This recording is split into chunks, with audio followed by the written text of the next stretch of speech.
Assalamualaikum warahmatullahi wabarakatuh. Sobat RH sekalian, jumpa lagi kita di channel yang keren ini. Keren cadas.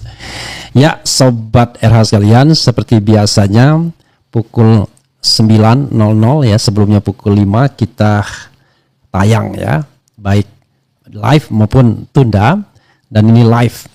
Jadi pukul 5, pukul 9, pukul 13, pukul 16, sekarang bukan 17, pukul 19 dan pukul 21 itu tayang reguler RH Channel. Di luar itu bisa sewaktu-waktu. Jadi saudara sekalian, saya ingin membahas satu soal yang terkait kegagalan komunikasi ijazah asli, ya. Kegagalan komunikasi ijazah asli, ya, oleh pihak Jokowi dan Bareskrim Mabes Polri. Termasuk juga para pendukung sejati, ya. Oke, atau para pendukung yang dibeli ya. Jadi kalau kita lihat misalnya sehari setelah pengumuman Mabes Polri, saya minta teman saya Lisa untuk mengecek big data. Bagaimana mereka setuju atau tidak setuju dengan apa yang disampaikan Mabes Polri. Jadi kata-katanya setuju atau tidak setuju, belum percaya dan tidak percaya. Percaya dan tidak percaya itu di RH Channel ya. Nah, setuju tidak setuju ternyata hasilnya ya pada pukul 09.00 WIB 23 Mei 2025 atau sehari setelah pengumuman Bareskrim Mabes Polri, yang menyatakan setuju itu cuma 11,8, yang menyatakan tidak setuju 88,2%. Bayangkan. Kemudian meningkat pada pukul 18.00 waktu Indonesia bagian Barat, yang menyatakan setuju 6,1% dan tidak setuju 93,9%. Kemudian terakhir kemarin, sekira pukul 10 ya, 25 Mei 2025, yang menyatakan setuju cuma 5,8%, yang tidak setuju 94,2%. Jadi bayangkan betapa mutlaknya orang yang menyatakan tidak setuju dengan apa yang diumumkan atau apa yang menjadi hasil dari Bareskrim Mabes Polri. Ini big data, 2 juta data terakhir. Jadi diminta semaksimal mungkin menggunakan yang namanya mesin yang namanya program yang namanya Python, itu yang dikatakan teman saya Lisa. Nah, tetapi di RH Channel juga Sobat RH sekalian, kita mengadakan polling sampai saat ini, walaupun kita tidak up lagi, tetapi N-nya sudah 120, mungkin 129 atau 130 ribu. Itu mayoritas juga mengatakan, ini pernyataannya adalah percaya dan tidak percaya apa yang disampaikan polisi atau Mabes Polri, kurang lebih sama. Tapi bahasanya bukan setuju tidak setuju, tapi percaya tidak percaya. Dan hasilnya adalah 88% mengatakan tidak percaya, 89 bahkan. Jadi saudara sekalian, sudah 130 ribu yang voting. Apakah Anda percaya dengan keterangan polisi bahwa ijazah Jokowi asli? Maka yang menyatakan percaya itu 8%, yang menyatakan tidak percaya 89%, dan ragu-ragu 3%. Seandainya ya ragu-ragu ini kemudian kita belah dua, maka angkanya 90% juga. Karena variabelnya ini 3. Kalau yang tadi setuju tidak setuju, variabelnya 2. Jadi saudara sekalian, ini juga seiring dengan tren ya, di mana kita tahu bahwa kepercayaan terhadap Jokowi turun terus. Mulai dari tahun lalu Desember 2024 sampai kemudian 17 Mei 2025 itu turun. Kepercayaan itu tinggal kira-kira 8% saja, 6% bahkan. Ya, kepercayaan itu sentimen negatif, bukan kepercayaan, sentimen negatif ya, sorry. Jadi sentimen negatif itu sampai 93,9%. Jadi mutlak sekali angkanya, baik di big data maupun polling RH Channel. Jadi dari 3 indikator ini, saya bisa simpulkan kampanye ijazah asli itu gagal, baik sebelum maupun setelah pengumuman Bareskrim Mabes Polri. Banyak masyarakat yang tidak percaya tetap dengan apa yang disampaikan mengenai cerita tentang ijazah asli. Nah, ini sebuah realitas yang saya ungkapkan. Sudah saya sampaikan dalam press conference juga. Dan kalau seandainya pihak TPUA berharap ada yang namanya penyelidikan ulang terhadap kasus ini atau penyelidikan khusus, saya kira make sense. Sekali lagi TPUA dan pihak-pihak yang berkepentingan. Tapi yang jelas ini TPUA ya, tim pembela ulama dan aktivis yang kemudian melaporkan soal dugaan penggunaan ijazah palsu atau dokumen palsu ke Bareskrim Mabes Polri pada tanggal 9 Desember yang kemudian ditindaklanjuti pada tanggal 10 April baru ditindaklanjuti, yang kemudian membuat Egy Sujana merasa diperlakukan tidak adil. Jadi saudara sekalian, ada beberapa alasan mengapa mereka tidak setuju dengan apa yang disampaikan Mabes Polri. Kalau kita lihat misalnya apa yang disampaikan teman saya Lisa ya, dia mengatakan ya beberapa alasan yang menjadi keyword kata kunci yang kemudian menyebabkan orang tidak percaya, tidak setuju dengan hasil dari Mabes Polri. Berapa alasan itu? Jadi beberapa alasan itu misalnya adalah pernyataan tidak setuju, tidak percaya dengan hasil penelitian Bareskrim, masih banyak yang tidak jelas. Hasil penelitian Bareskrim tidak meyakinkan. Kemudian tidak menerima hasil ini, Bareskrim harus melakukan penelitian ulang, tidak setuju dengan hasil penelitian Bareskrim, hasil penelitian Bareskrim tidak objektif. The question is ya, mengapa kemudian komunikasi politik atau hukum untuk meyakinkan masyarakat itu dianggap gagal? Ingat ya, data yang diambil ini adalah data dari big data, yaitu lintasan orang-orang yang terlibat di dalam hiruk pikuk media sosial. Kok cuma media sosial? Ya, kita tidak bisa mengambil orang yang tidak punya pendapat. Tapi jangan lupa, mereka yang bermain di media sosial itu adalah orang yang suka ngobrol dimanapun, warung kopi, diskusi dan lain sebagainya. Jadi sedikit banyak mereka juga bisa mempengaruhi orang-orang yang tidak bermain di media sosial. Tetap pertanyaannya, mengapa kemudian komunikasinya gagal? Saya sebenarnya mengundang seorang ahli komunikasi politik, tetapi sayang dia bilang saya sedang mengajar di universitas tertentu dan saya dilarang untuk ngomong keras-keras kepada Jokowi. Saya bilang hebat sekali Jokowi ini, walaupun tidak lagi berkuasa tetapi tetap powerful. Nah, itu menunjukkan luar biasanya de facto. Makanya kalau kita lihat kekuasaan de jure dan de facto, de jure Prabowo berkuasa, tapi de facto Jokowi masih sharing kekuasaan. Sehingga kalau kita mengkritik Jokowi dalam konteks ini wajar saja, karena de facto dia masih berkuasa. Jadi kalau kita lihat politik itu ya tidak hanya soal de jure tapi juga de facto. Kalau hukum kan orang bicara de jure saja, siapa yang berkuasa, tapi de facto siapa yang bisa mempengaruhi kekuasaan itu juga harus kita menjadi bahan kajian politik atau analisis yang tentu saja menarik untuk diungkapkan. Jadi saudara sekalian, kembali pada pertanyaan kenapa gagal? Ya, sayang saya tidak mendapatkan narasumber ahli komunikasi politik tersebut. Tetapi kalau saya sederhana, yang namanya kebenaran, keadilan dan kejujuran itu akan menemukan jalannya sendiri. Mungkin tidak laku di Bareskrim, mungkin tidak laku di mereka-mereka yang mencari keuntungan dari berbohong. Kan seperti kata Plato, orang yang mengungkapkan kebenaran itu cenderung dimusuhi oleh mereka yang mendapatkan keuntungan dari kebohongan yang ada. Karena itu saya mengatakan ya kebenaran, kejujuran dan keadilan itu menemukan jalannya sendiri. Salah satunya adalah dari publik yang tidak punya keinginan atau pretensi apapun. Kalau misalnya yang kita kutip adalah Roy Suryo, Dr. Tifa, Rismond dan lain sebagainya termasuk Egy Sujana, mungkin Anda akan dengan mudah mengatakan ya bedalah, mereka kan berkepentingan terhadap ini semua. Mereka kan benci sama Jokowi, mereka kan sakit hati sama Jokowi. Tapi coba lihat yang dikatakan oleh teman saya Lisa, 90% ya yang mewakili 2 juta pendapat kira-kira, dan kalau dia bilang CN-nya makin besar, sampelnya makin besar, dan itu biasanya akan konsisten dan terbukti kan, konsisten dengan polling saya, konsisten dengan tren persepsi negatif ya, sentimen negatif, dan konsisten dengan kepercayaan atau ketidakpercayaan tepatnya ya, ketidakpercayaan terhadap ketidaksetujuan terhadap Mabes Polri, kemudian ketidakpercayaan kepada polisi, dan juga tren sentimen negatif. Bahkan UGM pun kena getahnya. Jadi saya juga berusaha membuat polling ya mengenai UGM misalnya, universitas yang bisa dibilang salah satu yang terbesar kalau tidak ingin dikatakan yang terbesar ya. Di sini apakah Anda percaya keterangan UGM tentang keaslian ijazah Jokowi? 89K yang mengatakan percaya itu 8% saja, yang tidak percaya itu 89%, ragu-ragu 3%. Coba Anda lihat.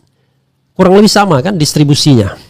Jadi kalau misalnya ternak ini mau membuat katakanlah membuat bandingan atau tandingan, berapa banyak energi yang mereka harus kerahkan. Nah, kalau cuma sekedar komen dan lain sebagainya, komen itu kita tidak ukur berapa yang pro dan kontra di dalam satu video misalnya. Tetapi ini adalah big data 2 juta. Anda bayangkan kalau seandainya ada mobilisasi untuk pendapat yang percaya atau setuju. atau yang sentimennya positif, berapa energi yang harus dikeluarkan. Karena itu tidak bisa kita melakukan melawan massa yang begitu besar. Dan ini N-nya juga 89K. Jadi dari sini, dari 4 data ini, konsisten kita mengatakan bahwa memang tingkat kepercayaan orang terhadap ijazah asli itu berkurang jauh. Orang mulai berpikir mengarahnya kepada, karena sederhana, ada satu kunci yang menurut saya gagal yang tidak bisa dihindari adalah ketidakberanian Jokowi untuk menunjukkan ijazah aslinya. Bahkan sampai pengumuman Bareskrim Mabes Polri. Kalaupun ditampakkan ijazah sokol aslinya dalam sudut kemiringan tertentu yang kemudian orang tidak bisa mengcapture-nya secara baik. Yang ditampilkan hasil fotokopian. Itu pun kemudian orang ketawa. Kok fotokopian ada lipatan di tengah? Ini katanya ijazah atau duit. Dan harusnya fotokopian yang ditampilkan, yang dilegalisir, itu kan nggak ada legalisirnya kalau tidak salah. Ada ya capnya. Apakah capnya merah ataukah nggak ada. Jadi sobat era sekalian, jadi kegagalan komunikasi itu salah satunya adalah karena ketidakberanian untuk menampilkan sesuatu yang esensial. Yang esensial itu apa? Ijazah itu sendiri. The diploma certificate itself, ya. Jadi karena tidak ditunjukkan ke publik even hingga saat ini setelah Bareskrim Mabes Polri mengumumkan, maka yang terjadi adalah orang kemudian tidak percaya ijazah Jokowi itu asli, walaupun sudah dinyatakan secara hukum ya oleh Mabes Polri. Jadi pernyataan hukum saja itu tidak cukup. Ya paling nanti itu untuk bahan lawyer, untuk eyel-eyelan. Bahan orang-orang yang pro barangkali Bareskrim untuk eyel-eyelan, orang yang pro Jokowi untuk eyel-eyelan. Tetapi fakta di lapangan orang nggak percaya. Sekarang pertanyaannya adalah ketika masyarakat tidak percaya, maka yang terjadi adalah represi. Represi itu adalah bagaimana kemudian ini di stop dengan ancaman-ancaman. Salah satunya ancaman untuk dikriminalkan. Jadi sobat era sekalian bayangkan, masa menyampaikan data pun diancam kriminalisasi misalnya. Padahal datanya real, datanya bisa dipertanggungjawabkan. Ada datanya tidak ngarang-ngarang. Ditampilkan ya kepercayaan pada UGM, polling terhadap UGM itu juga. Jadi semua data ditampilkan apa adanya as it is ya. Tidak ditambahi dan tidak dikurangi, dan ini subjek tuh hari ini sampai sekira pukul 9.15 sekarang. Begitu sobat era sekalian. Oke. Kalau kita bicara tentang komunikasi politik, 2 hal yang paling penting, aktor dan pesan, ya, aktor dan pesan politiknya. Aktornya tidak menarik. Mereka yang menyampaikan pesan bahwa ijazah asli itu bukan aktor yang dikenal pertama. Yang kedua, bukan aktor yang apalagi dikenal karena reputasi jujurnya misalnya. Sehingga lalu institusinya pun sebenarnya banyak dikritik. Maka ketika yang menyampaikan Bareskrim Mabes Polri, banyak orang yang kemudian tidak percaya. Nah, paling gampang adalah ya nanti kita tes lagi mana yang lebih percaya Anda, keterangan respon atau keterangan Puslapor Mabes Polri, misalnya begitu. Kita akan lihat misalnya. Nah yang kedua, message-nya, pesannya itu pesan yang ternyata memang pesannya itu jelas, clear, asli tidak asli. Tetapi masyarakat sudah memiliki pendapat yang undisputable bahwa mengarah kepada tidak asli. Itu persoalannya. Jadi mereka tidak berdebat. Tidak ada 58% melawan sekian persen. Tidak ada ini karena pendukung Ganjar, pendukung Anies atau pendukung siapapun. Yang jelas adalah 90% lebih mengatakan tidak setuju, dan kemudian 90% lebih mengatakan tidak percaya, hampir ya. Kemudian tren negatif terhadap Jokowi dan dengan isu ijazah ini sudah mencapai 90% lebih juga. Dan bahkan UGM pun kena imbas, 90% lebih orang tidak percaya dengan UGM. Kita lihat tuh sentimen negatif. 31 Desember 2024 baru 40,2%. Tetapi kemudian menjadi 95, sekian persen pada 17 Mei 2025 ya.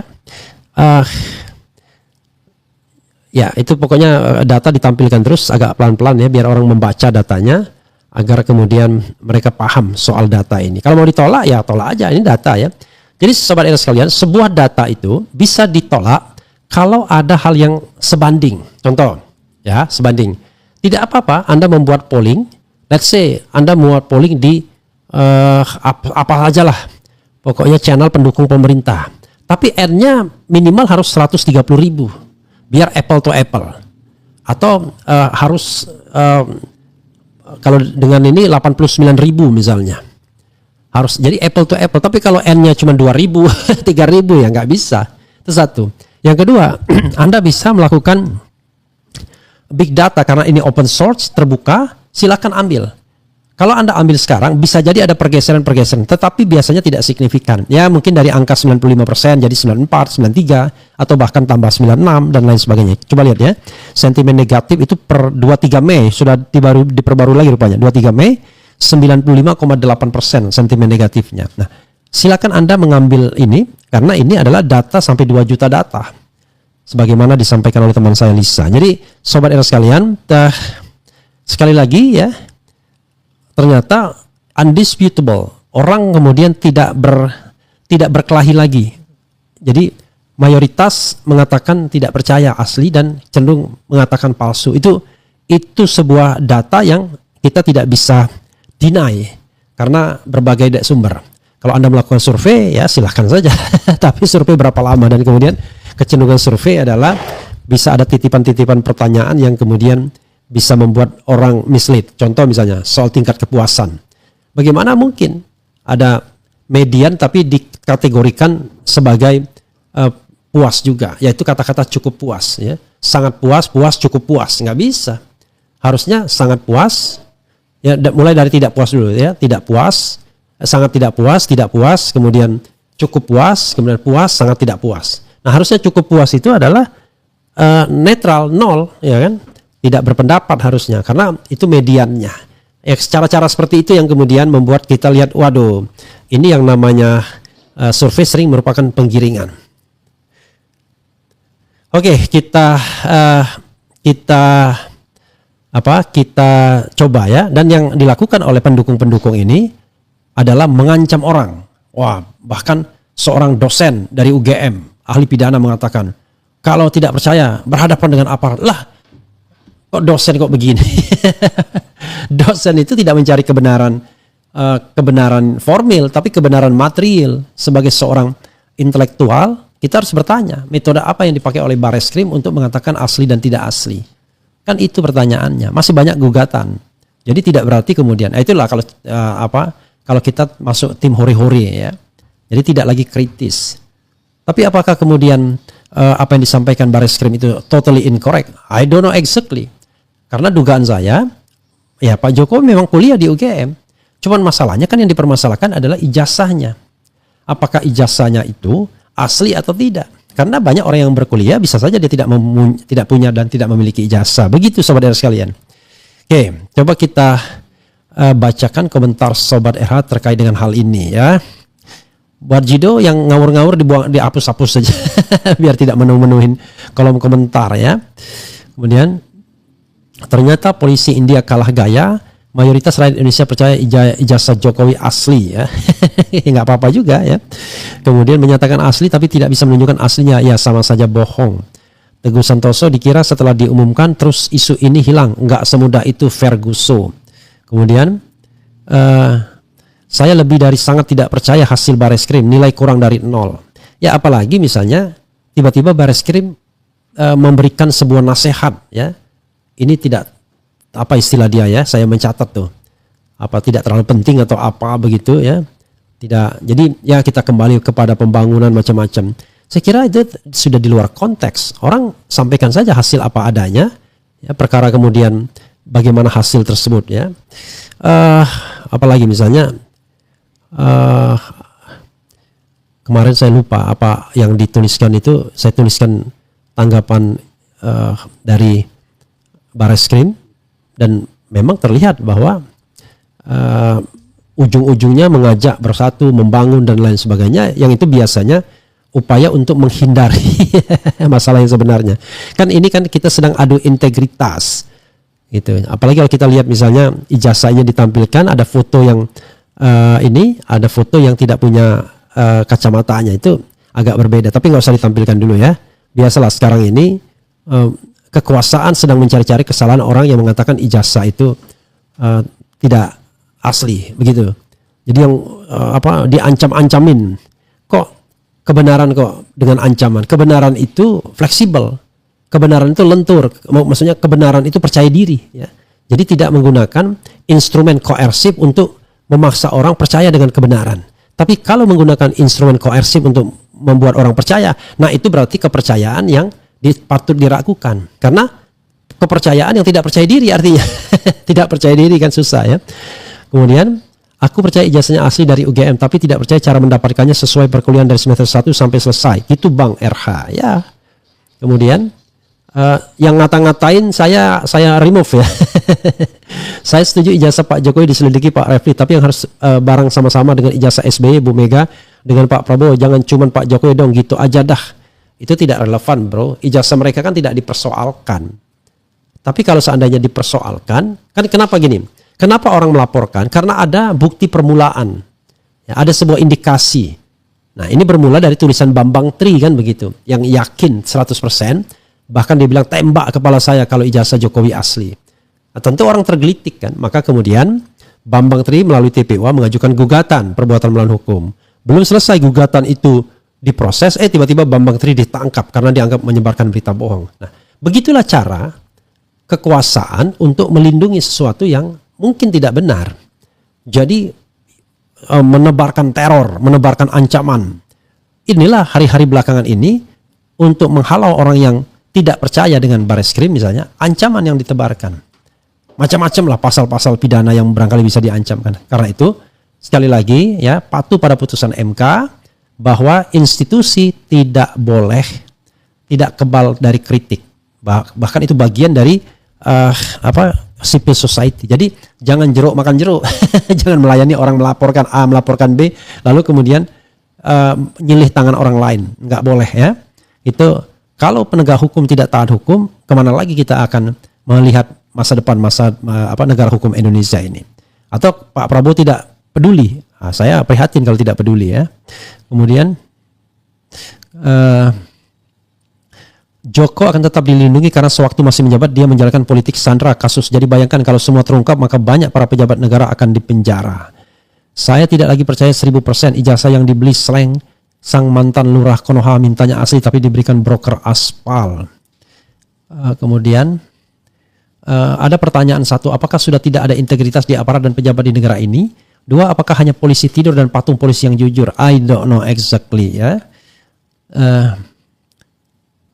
Assalamualaikum Bang RH, kami orang kampung aja nggak percaya kalau ijazah itu asli. Don't touch me kenapa? Kok di delete? Kan biasanya don't touch me bagus tuh anunya. Apa? Hah? Ya tetapi kalau spam komentarnya benar nggak apa-apa gitu, jangan di ini kan. Oke lah saya aja yang membuangnya, jangan kamu yang membuangnya. Gitu. Kadang-kadang memang ada yang spam, tapi spamnya baik nggak ada masalah ya. Gitu. Oke. Apa isinya don't touch me ya. Yang tidak menghargai ijazah asli itu orang yang suka menyepelekan perjuangan. Cukup sudah Kasmujo sebagai saksi hidup kebohongan Wiwi. Nah, jadi sobat era sekalian, ya, yang menarik adalah soal Kasmujo. Sama sekali Bareskrim Mabes Polri tidak tertarik untuk mengundang Kasmujo untuk dimintai klarifikasi. Satu, karena Kasmujo memiliki fakta yang berbeda dengan apa yang disampaikan Jokowi di Desember 2017 bahwa dia adalah dosen pembimbingnya. Itu yang harus kita pahami.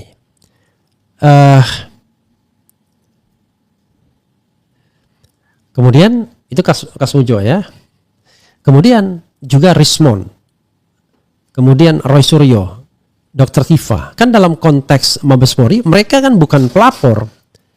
Mereka orang yang memiliki a different opinion. Lah, kok malah mereka tidak dimintai keterangan? Kan keterangan mereka harusnya berharga untuk mencapai kebenaran hakiki. Tapi kalau dasarnya memang ingin melindungi Jokowi, agak susah juga sebenarnya. Kan begitu. Apalagi ya? Hanya termul yang percaya, nggak ikutin penasaran, ikutin bosan and puyeng. Kenapa ya? Sudah tapi belum asli tapi palsu. Tuntutan Komardin terhadap UGM kok mencurigakan. Jangan-jangan hanya untuk melegitimasi ijazah Jokowi. Nanti akan ditunjukkan semua data fake yang tidak diuji kebenarannya. Ya, saya ketika interview dengan Komardin agak aneh juga. Karena target dia adalah agar ini barang cepat. Dan kemudian apapun yang diputuskan UGM itu terserah apa putusan pengadilan. Ini agak mencurigakan juga sebenarnya. Kok begitu? Kan harusnya dia punya asumsi bahwa ijazah Jokowi itu palsu sehingga menyebabkan nilai rupiah anjlok dan lain sebagainya isu ijazah ini. Kan harusnya begitu. Jadi agak aneh juga, tapi nantilah kalau kita ketemu Komarudin ya. Karena ketika dia mengatakan apapun hasilnya lah, kok begitu? Nanti ketika dia disertakan, untung ada penggugat intervensi ya, Taufik, yang barangkali akan menjaga Komarudin, jangan sampai kemudian Komarudin justru menjadi sarana untuk melegitimasi ijazah itu dari. Oke. Bung RH coba undang Bung Effendi Ghazali yang pakar komunikasi ya, coba saya undang nanti. Karena tidak semua pakar itu mau ngomong apa adanya. Apalagi pakar yang lagi punya proyek. Aduh ampun dah. Aduh berat ya. Pakar yang lagi punya proyek ya, atau pakar yang barangkali malas ngambil resiko dan lain sebagainya gitu. Sehingga ketika nggak mau dia ya gitu. Atau pakar yang pilih-pilih panggung ada juga ya. Oke. Menurut Bung RH, apa strategi efektif dan tepat yang harus dilakukan Bapak Presiden Prabowo dalam rangka menyelesaikan proyek? Tidak usah pakai strategi, tunjukkan keberanian saja. Perintahkan penegak hukum untuk bertindak benar sesuai dengan undang-undang, lurus, ya kan? Nah, kalau dia melakukan penyelidikan ijazah asli tapi hanya pihak yang pro saja yang dia ambil datanya, tapi pihak yang kontra enggak, atau pihak yang punya potensi memberikan informasi berbeda tidak, ya itu patut dicurigai. Masa dalam proses penyelidikan Rismon tidak dilibatkan, kemudian Dr. Tifa tidak dipanggil, Rosyuro tidak dipanggil untuk memberikan keterangan sebagai ahli loh, bukan sebagai keterangan untuk dijadikan tersangka sebagaimana Polda Metro Jaya. Kan lucu. Mereka bukan kriminal, mereka mau dikriminalkan karena pendapat mereka, kan itu soalnya. Sementara pendapat mereka sendiri tidak diuji oleh Bareskrim Mabes Polri. Oke. Hasil uji Bareskrim sudah ditebak dari awal, jadi tidak kaget, gampang, tinggal satu langkah uji otentik ijazah clear. Di pengadilan pengujiannya independen, selesai kasus ini. Tidak yakin juga kalau pengadilan independen, tapi paling tidak terbuka dan transparan. Nah, dari keterbukaan dan transparansi itulah kemudian masyarakat bisa menilai apakah pengadilan ini jujur atau tidak. Oh, kalau begitu, yang benar itu adalah kalau ijazah Jokowi dinyatakan palsu itu baru benar. Oh ya enggak. Yang kita tuntut adalah sebuah metode yang ilmiah, transparan, akuntabel, dapat dipertanggungjawabkan dan berintegritas. Sepanjang kaidah-kaidah itu terpenuhi, apapun hasilnya orang nggak masalah. Bagaimana kemudian mengungkapkan bahwa ijazah asli ditampilkan saja? Tidak, yang aslinya itu kan kacau. Harusnya kan ditampilkan dalam bentuk yang lurus. Nih silahkan kalau mau dipermasalahkan dan lain sebagainya. Jadi kemunculan Andi Pramaria, kemunculan orang-orang yang ngomong dan lain sebagainya, itu a big question. Jadi kalau orang yang paham betul soal seperti ini, udahlah, kita tahulah ini permainannya seperti apa. Tetapi kita tidak bisa ngomong apa adanya. Karena tadi hadangannya adalah kriminalisasi dan lain sebagainya. Jadi orang yang mau main kriminalisasi, adu polisi dan lain sebagainya, dia tidak cukup percaya diri untuk berdebat. Kalau percaya diri untuk berdebat, ya jangan main kriminalisasi, berdebatlah sampai habis-habisan, sampai kemudian masyarakat lebih percaya siapa? Lebih percaya ijazah asli atau ijazah tidak asli? Tapi kan kebenaran bukan milik masyarakat, iya. Tetapi hati nurani masyarakat tidak bisa dibohongin, itu soalnya. Karena dia menangkap keanehan-keanehan, dan inilah yang harus diselesaikan oleh forum pengadilan, bukan secara sepihak oleh Bareskrim. Kan Bareskrim kan cherry picking. Cherry picking itu adalah memilih informasi yang menguatkan, tapi tidak mengolah semua informasi yang adalah informasi dari pihak-pihak yang diperkirakan ya bakal mendukung. Gimana coba? Mestinya informasi itu ya seimbang. Pihak pengadu juga diberikan kesempatan untuk menambah saksi dan ahli. Ini ahlinya kan nggak diperiksa sama sekali, seperti Rismon misalnya. Kan Bareskrim sudah menahan ijazah aslinya. Suruh Rismon lakukan penelitian, lalu kasih apa yang dia temukan. Suruh Dr. Tifa lihat ijazah aslinya yang sokol katanya asli itu ya, yang diserahkan Jokowi. Suruh Rosyuro juga, lalu yang independen lainnya, semua ahli.